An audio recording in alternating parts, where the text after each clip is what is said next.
नमस्कार, मैं हूं आपके साथ सोनिया चौहान। हरियाणा की खबरों में आप सभी का स्वागत है। रुक करते हैं खबरों की ओर। धर्मनगरी कुरुक्षेत्र को प्रधानमंत्री नरेंद्र मोदी सौगात देंगे। 16 फरवरी को पीएम मोदी धर्मनगरी के ज्योतिसर अनुभव केंद्र का लोकार्पण करेंगे और इस दौरान हरियाणा के मुख्यमंत्री मनोहर लाल भी शामिल होंगे। प्रधानमंत्री नरेंद्र मोदी रेवाड़ी से वर्चुअल माध्यम से लोकार्पण करेंगे। वहीं कुरुक्षेत्र 48 कोस तीर्थ निगरानी कमेटी के अध्यक्ष मदन मोहन छाबड़ा ने बताया कि 16 फरवरी को देश के प्रधानमंत्री नरेंद्र मोदी धर्मनगरी के ज्योतिसर अनुभव केंद्र का लोकार्पण करेंगे। कुरुक्षेत्र विकास बोर्ड, हरियाणा पर्यटन विभाग, केंद्र सरकार एवं राज्य सरकार का ये बहुत बड़ा प्रयास है। इस तरह का संग्रहालय शायद भारतवर्ष में नहीं बना है।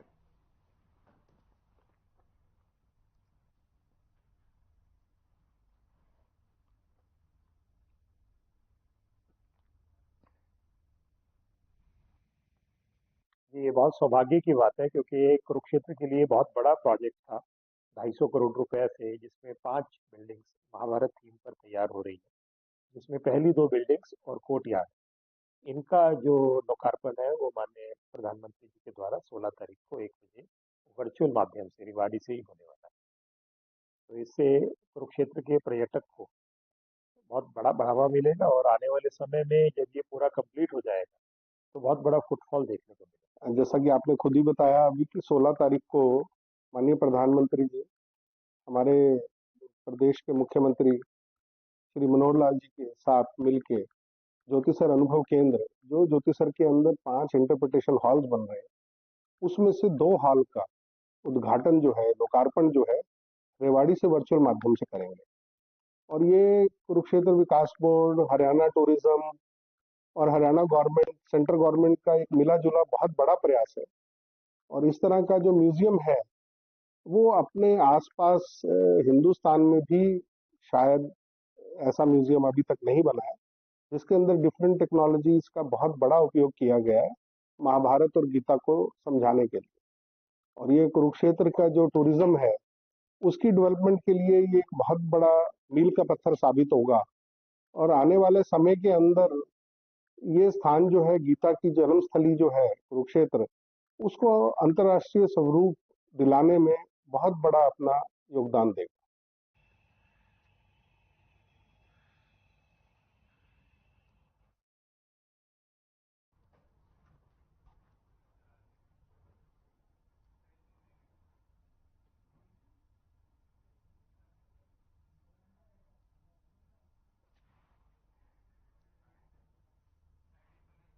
बता दें कि सीएम मनोहर लाल भी साथ में मौजूद रहेंगे। धर्मनगरी कुरुक्षेत्र को पीएम मोदी सौगात देंगे। पीएम मोदी ज्योतिसर अनुभव केंद्र का लोकार्पण करेंगे और इस अवसर पर सीएम मनोहर लाल भी मौजूद रहेंगे। ज्योतिसर की ये तस्वीरें हैं जहां पर बता दें कि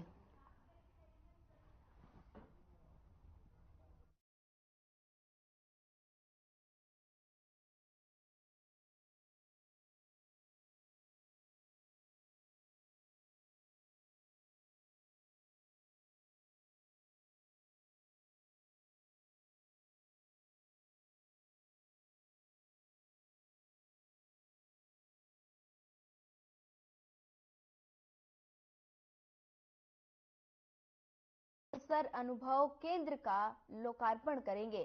वहीं इस अवसर पर सीएम मनोहर लाल भी मौजूद रहेंगे। आप तस्वीरों में देख सकते हैं, तस्वीरें कुरुक्षेत्र के ज्योतिसर की हैं, जहां पर अनुभव केंद्र का लोकार्पण प्रधानमंत्री नरेंद्र मोदी करेंगे। और बता दें कि साथ में हरियाणा के मुख्यमंत्री मनोहर लाल भी साथ में मौजूद रहेंगे।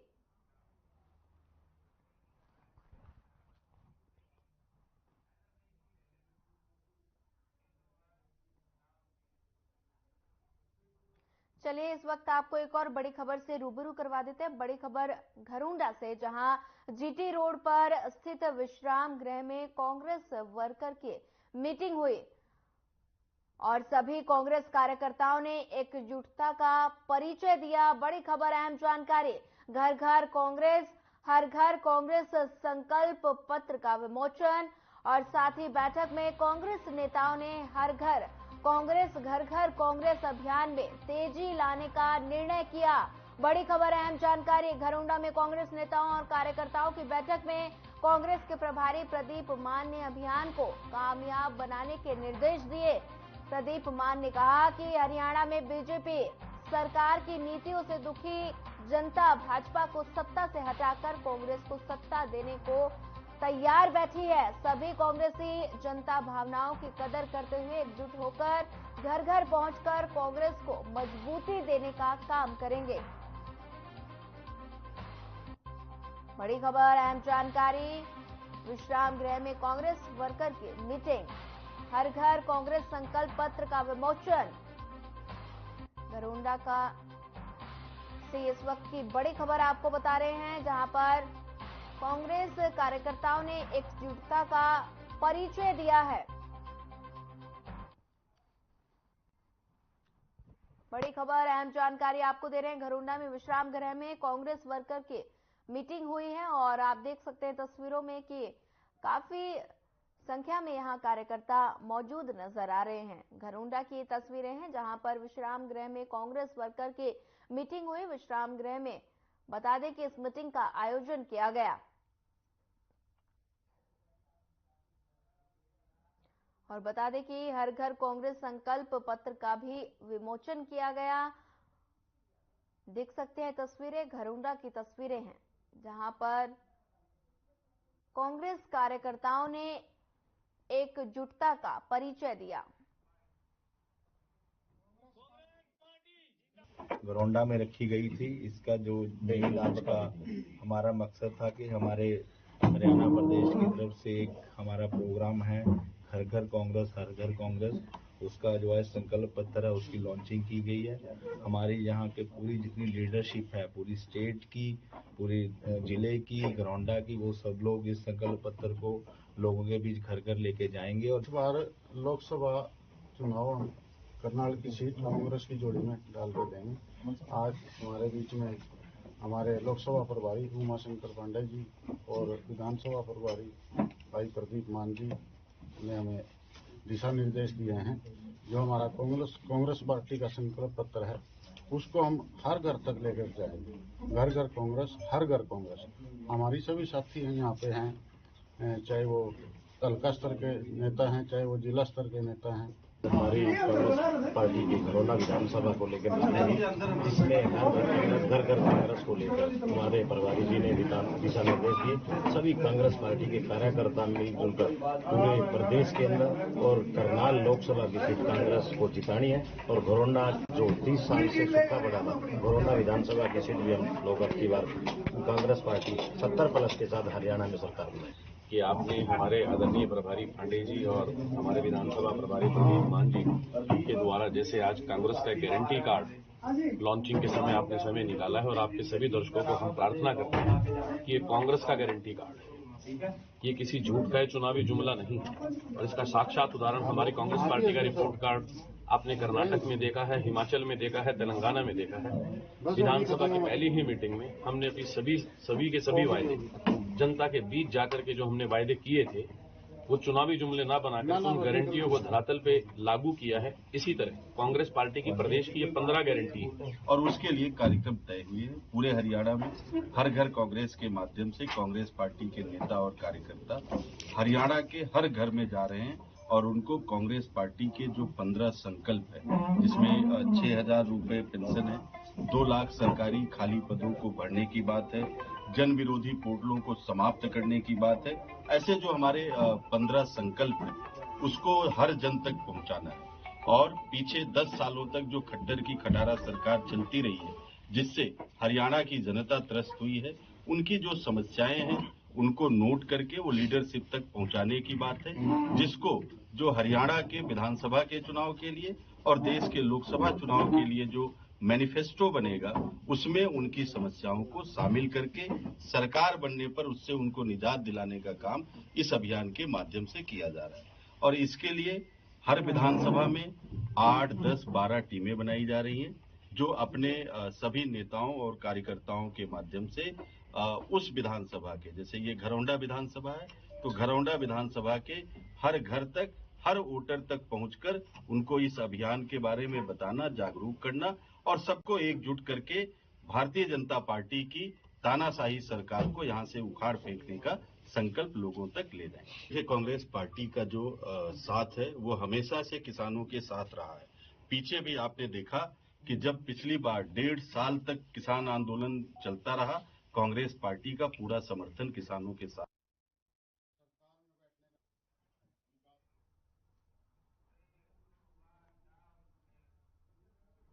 बता दें कि 13 तारीख यानी आज किसानों द्वारा दिल्ली कूच को लेकर प्रशासन अलर्ट मोड पर है। वहीं पंजाब से आने वाले किसानों को रोकने के लिए अंबाला के शंभू बॉर्डर पर सुरक्षा के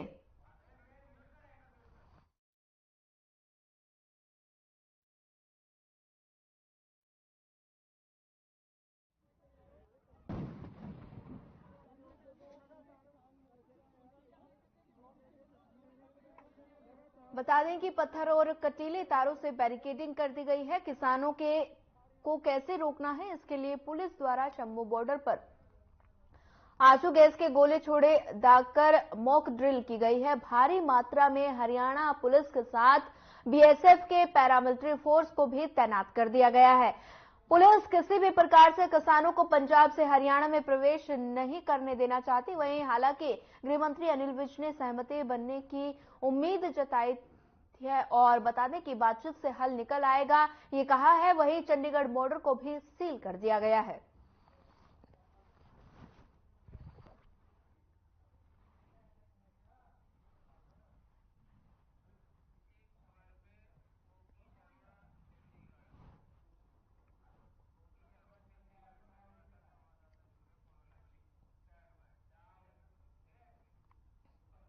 इसी खबर पर ज्यादा जानकारी साझा करने के लिए ओपी शर्मा हमारे साथ चंडीगढ़ से जुड़ गए हैं। ओपी शर्मा जी, आज किसान बता दें कि दिल्ली कूच करेंगे और इसी को लेकर जो बता दें कि बॉर्डर्स पर किस तरह से प्रशासन मुस्तैद नजर आ रहा है, पुलिस बल किस तरह से अलर्ट मोड पर नजर आ रहा है।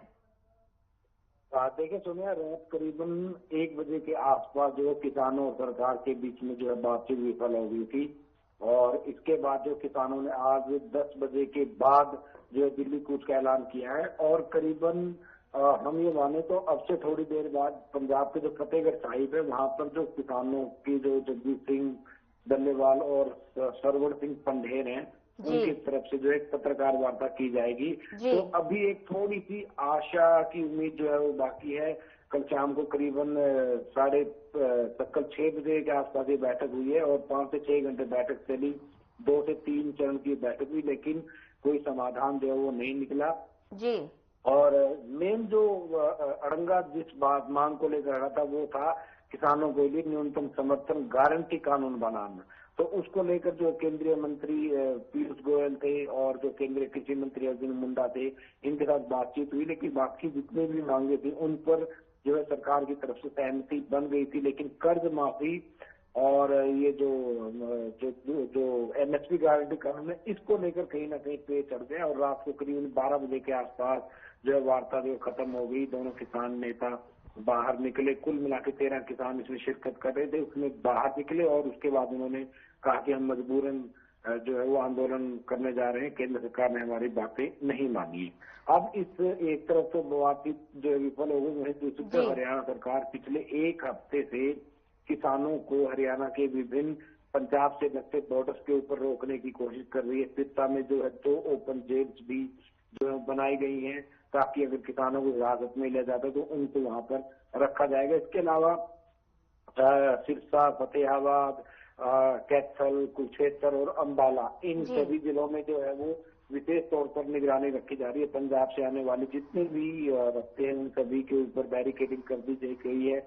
अगर हम उसकी सिरसा की बात करें तो सिरसा में 2 जगहों पर जो है वो मेन पंजाब से आवाजाही होती तो वहां पर ओपन कर दिया। फतेहाबाद में रतिया बुढलाडा जो रास्ता है जो पंजाब को जोड़ता है मानसा की तरफ उसके ऊपर जो है वो बैरिकेडिंग कर दी गई है। कैथल में गुलाचिका रोड के ऊपर पटियाला को जो रास्ता जाता है उसके ऊपर बैरिकेडिंग कर दी गई, कुरुक्षेत्र में भी बैरिकेडिंग की गई। वहीं अंबाला की बात करें तो अंबाला में नेशनल हाईवे और जो शंभू बॉर्डर है उसके ऊपर जो है वो बैरिकेडिंग कर दी गई। पंजाब की ज्यादातर पॉपुलेशन की बात करें, किसानों की भीड़ की बात करें तो शंभू बॉर्डर से वो ज्यादा आने की उम्मीद है, तो इसके चलते वहां पर विशेष इंतजाम है। हरियाणा में 65 पैरामिलिट्री की फोर्सेस जो है तैनात कर दी गई हैं, जो है मॉक ड्रिल्स भी की गई हैं। आंसू गैस की बात करें तो उसकी भी रसल की गई। साथ ही अगर हम बात करें तो 2 से 3 लेयर की जो है वो सुरक्षा कर दी है। शंभू बॉर्डर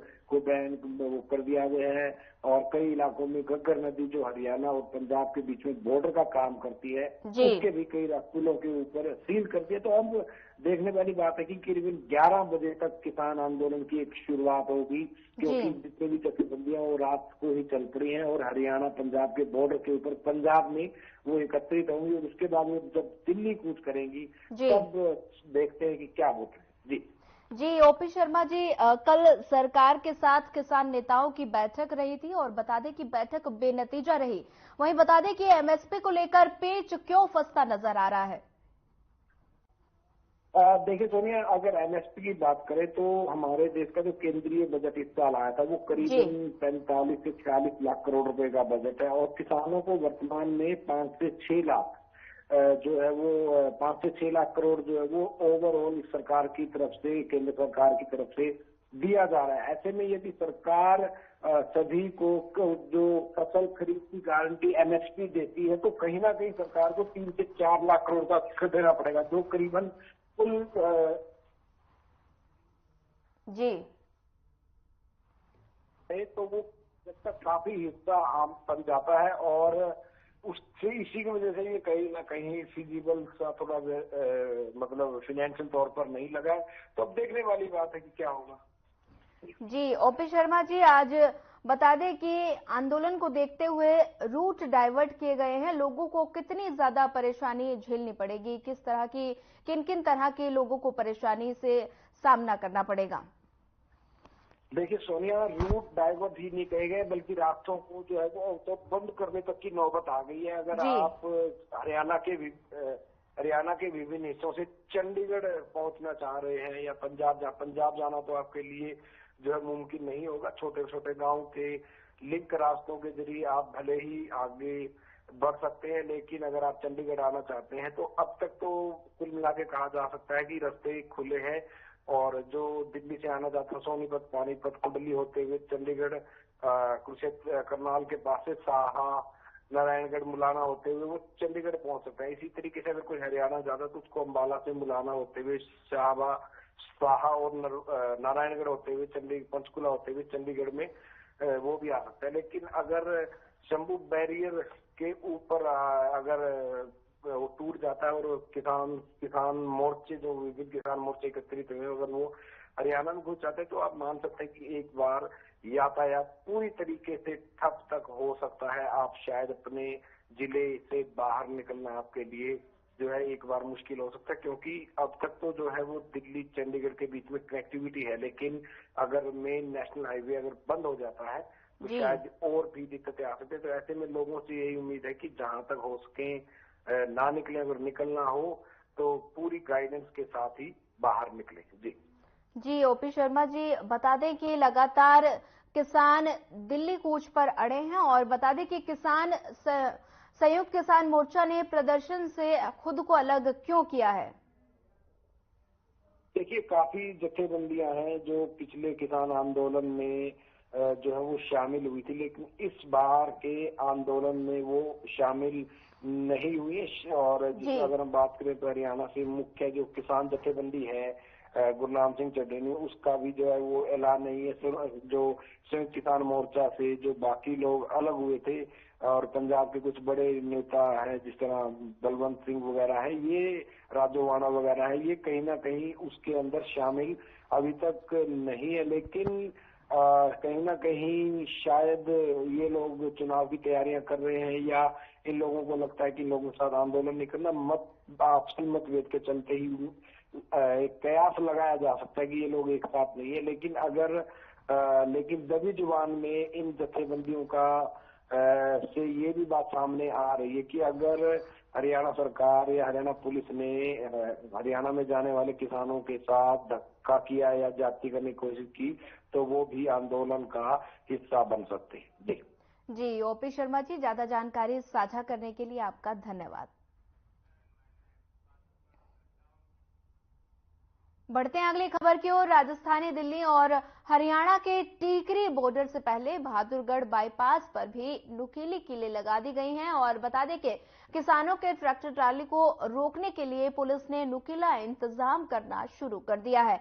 वहीं बता दें, दिल्ली पुलिस बहादुरगढ़ का रास्ता बंद करने की तैयारी में पुलिस पूरी तरह से जुड़ गई है और बता दें कि इसलिए बहादुरगढ़ बाईपास के सेक्टर 9 मोड़ पर नुकीली कीलें मंगवा ली गई हैं। हरियाणा पुलिस ने भी दिल्ली पुलिस की तरह सड़क पर बड़े बड़े लोहे के कंटेनर और भारी भरकम बैरिकेड्स लगा दिए गए हैं और इतना ही नहीं, बाईपास पर सर्विलेंस के लिए सीसीटीवी कैमरे भी पुलिस और प्रशासन द्वारा लगवाए जा चुके हैं। अगर कोई भी व्यक्ति रोहतक से होकर बहादुरगढ़ की तरफ से दिल्ली में एंटर करना चाहता है तो वो अपना रूट बदल लें और अब रोहतक से जाने वाले वाहनों को गुड़गांव की तरफ से डाइवर्ट होकर दिल्ली भेजा जा रहा है।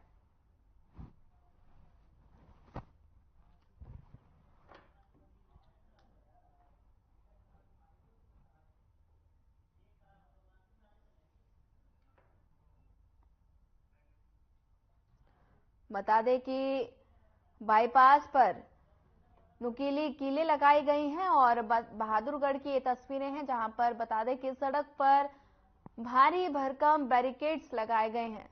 बता दें कि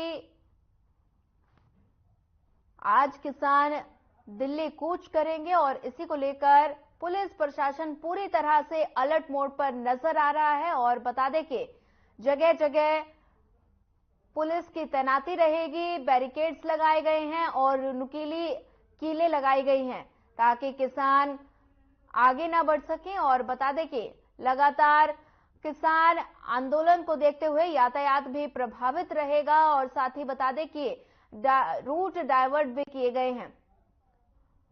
बता दें कि नुकीली बैरिकेड्स भी लगाए गए हैं।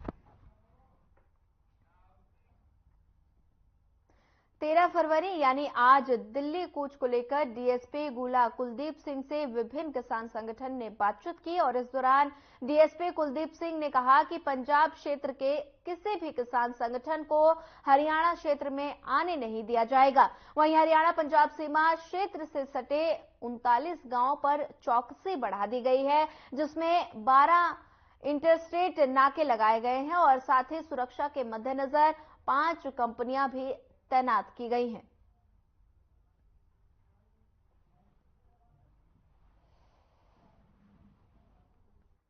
पैदल हम आने देंगे और ना आएंगे और उसके लिए हमने बड़ी अच्छी, आपको देख भी रहे हैं, सीमेंट की है और सभी बैरिकेड लगे हुए हैं। कंटेनर हैं जो जिसमें एक कंटेनर में 50 टन के करीब वजन है, 3 कंटेनर रोड के ऊपर हैं और वो हमने चेक किए हैं कि 2 जेसीबी और हाइड्रा से भी नहीं हिलते और ना ट्रैक्टरों से हिलते हैं। इसी तरह हमारे जो बैरिकेड हैं उनमें एक में 4 टन वजन है, जो आप देख रहे हो 50-60 करीब बैरिकेड लगाए हुए हैं और इनको आपस में इंटरलॉक किया हुआ है और इनकी हमने अच्छी तरह लोहे को भी जड़ दिया है और इसी तरह हमारे फिर लोहे वाली दूसरी हमारे कैथल पुलिस के बैरिकेड हैं।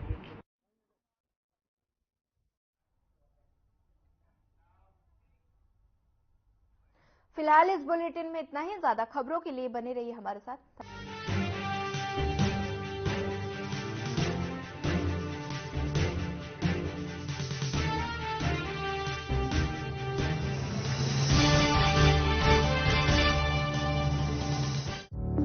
Through constant innovation